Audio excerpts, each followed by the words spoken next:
Hi! Today we are going to learn a few simple commands. And the first command we are going to learn is the date command. So if you go ahead and type date and you hit enter, this will display the current time and date.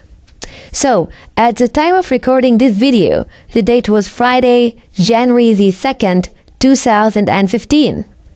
And the time was 2:06 a.m. So the commands are case sensitive, which means that if you type date with an uppercase D, it will tell you command not found. But this is not a big problem when learning the Linux command line, because actually all the commands that you're going to learn are composed of lowercase letters.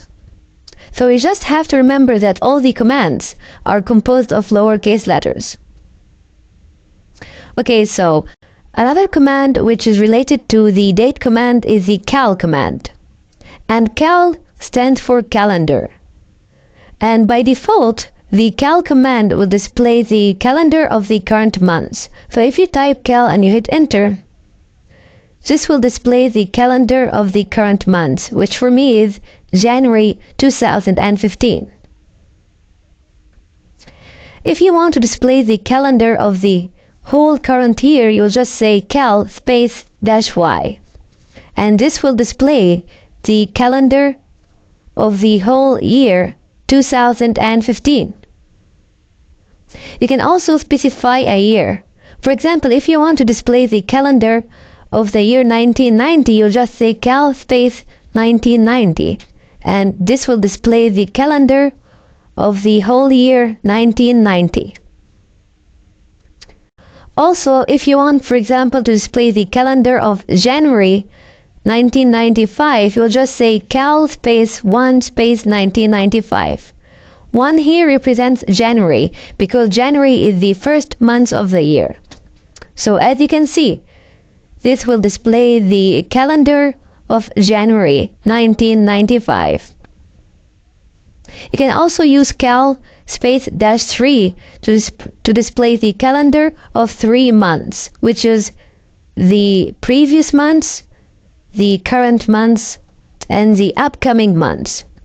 So cal -3 will display the calendar of 3 months, the previous, the current, and the upcoming.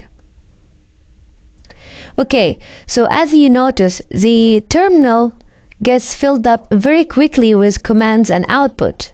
And if you want to clear up your terminal, you can use the clear command. So if you type clear and you hit enter, this will clear up your terminal, which is very nice. And you'll actually see yourself using the clear command more often, or quite often. Okay, so the last command that you are going to learn in this video is the exit command. And the exit command will simply exit the terminal session. So if you type exit and you hit enter, this will close up your terminal session. And again, I have to stress that the commands are case sensitive. So if you type exit with an uppercase E, it will tell you command not found. So in this video, we learned 4 commands. The first one was the date command, which displays the current time and date. The second one was the cal command, which stands for calendar, and which by default displays the calendar of the current months. We also learned the clear command, which will clear up your terminal. And the last command we learned was the exit command, which simply exit the terminal session. Okay, so that's it for this video.